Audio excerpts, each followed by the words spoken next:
There are a lot of things that can affect the price of gold, but they are all centered around the concept of fear or a lack thereof that can move the price one way or another. Well, now it looks like there's a lot of fear because the price of gold is nearing record highs yet again. In this video, we are going to talk about gold's headwind towards uncharted territory as we explore.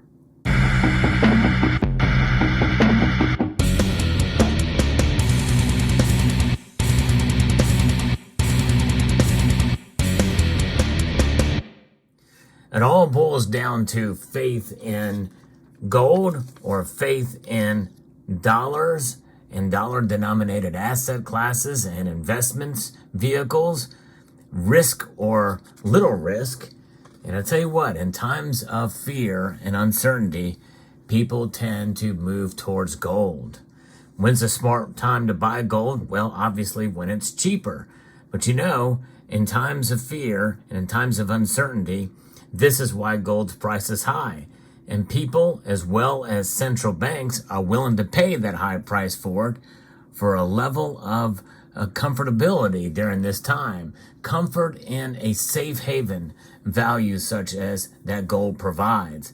And we are at the cusp of this uncharted territory now. I'm going to be referencing an article here from Kitco that talks about this.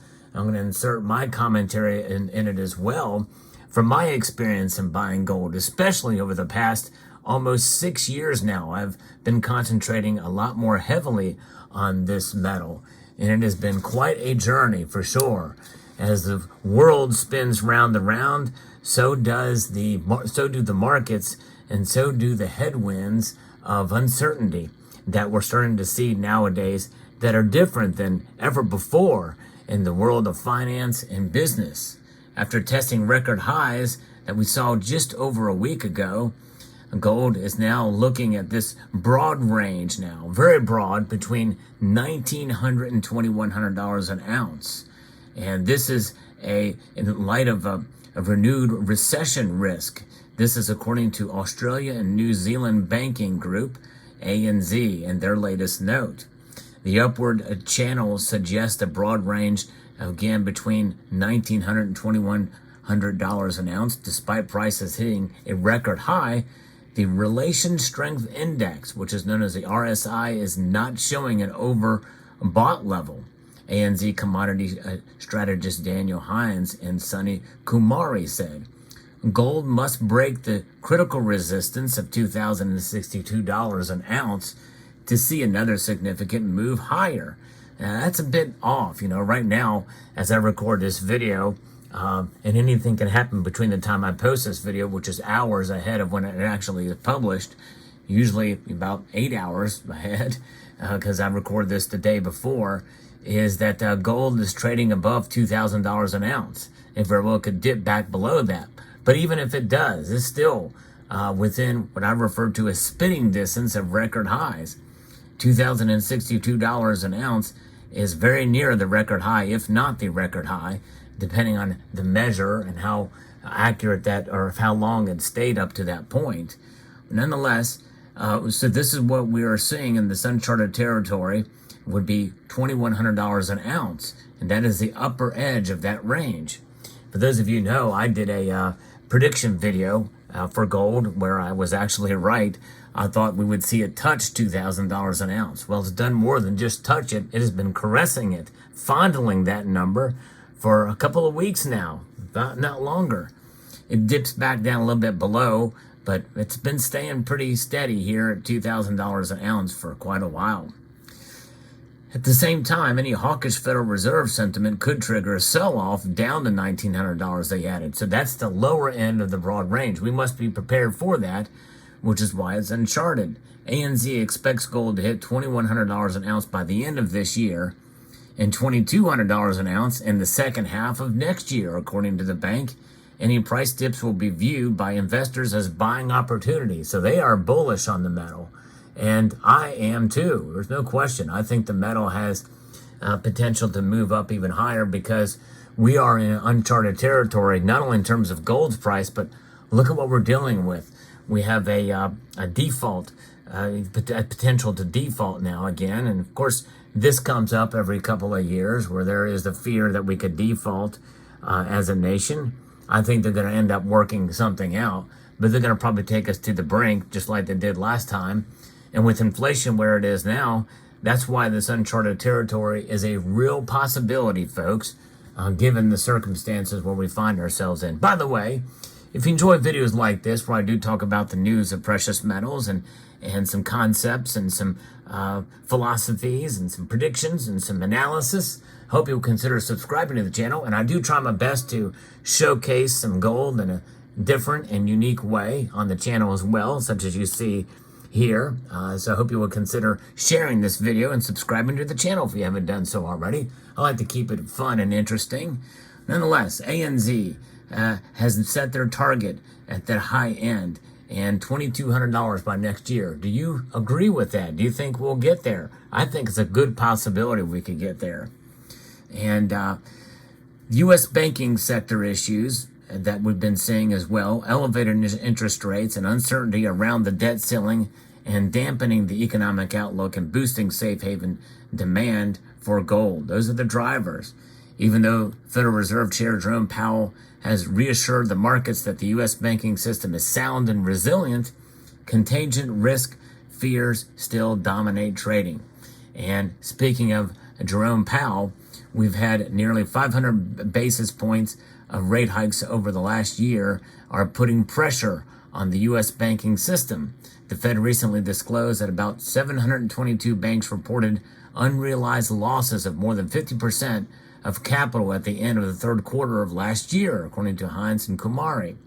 This could prompt investors to increase strategic allocations to gold for risk diversification. Gold ETF holdings have seen a net increase of 56 tons since the Silicon Valley Bank crisis. That's part of the big drive. And again, that's ETFs. What about physical? And physical is really where it's at.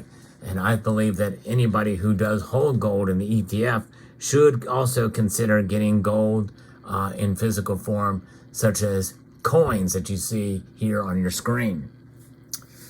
Another big unknown is the debt ceiling crisis.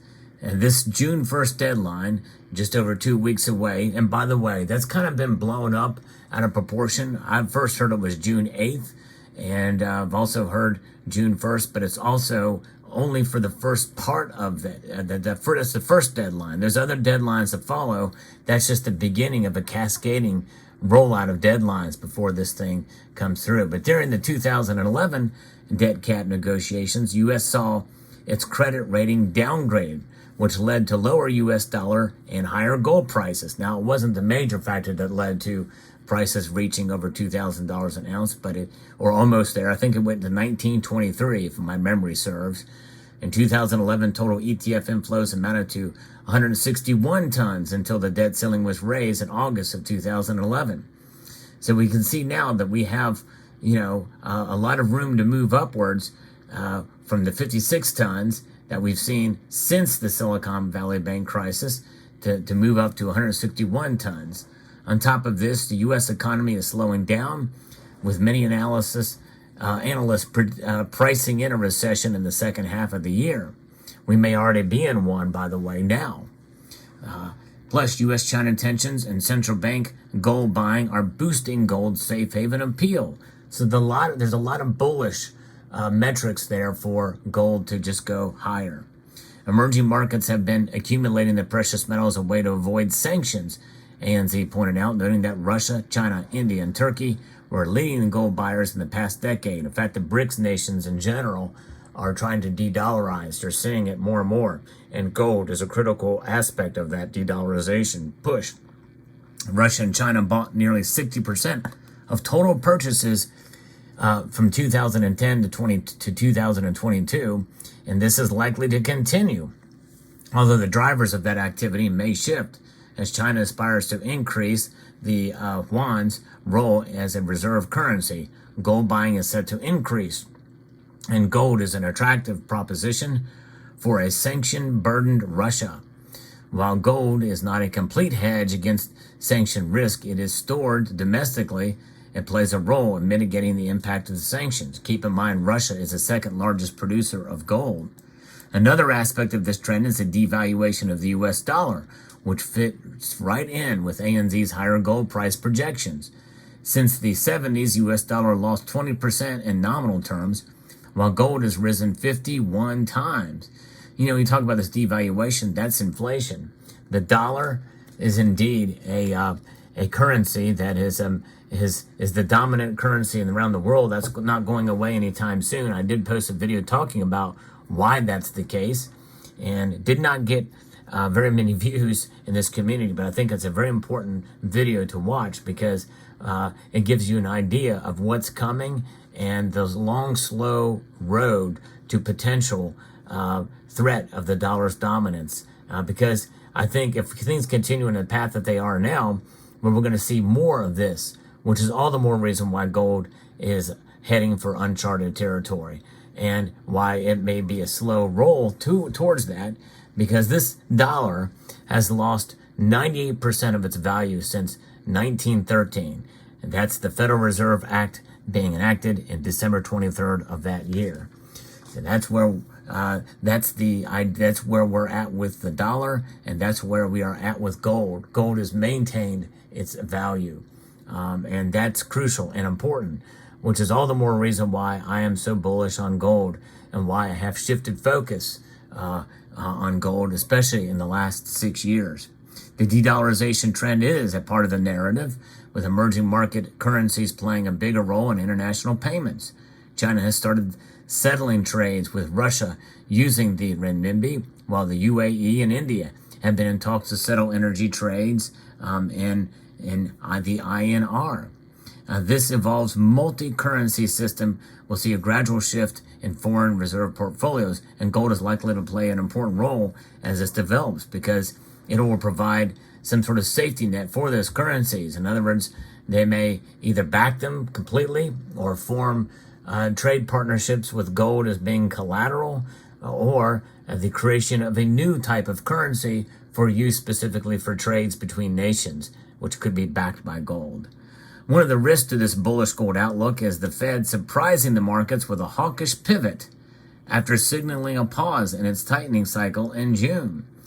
And although the Fed has indicated a possible pause in its next meeting in June, sticky core inflation and a strong labor market suggest further tightening is not off the table.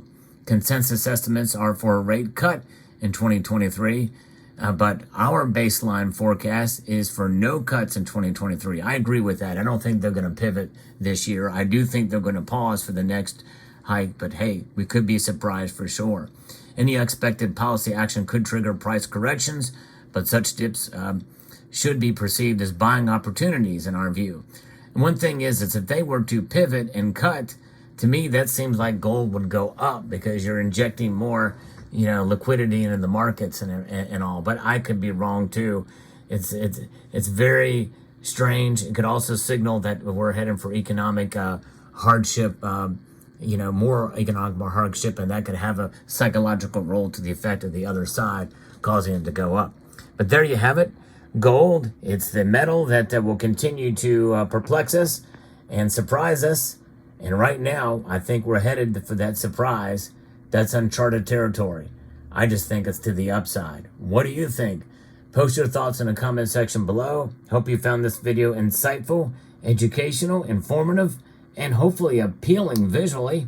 I would like to extend a multitude of gratitude to each and every one of you for taking the time to watch this video, and to encourage you to please rate, share, comment, and subscribe.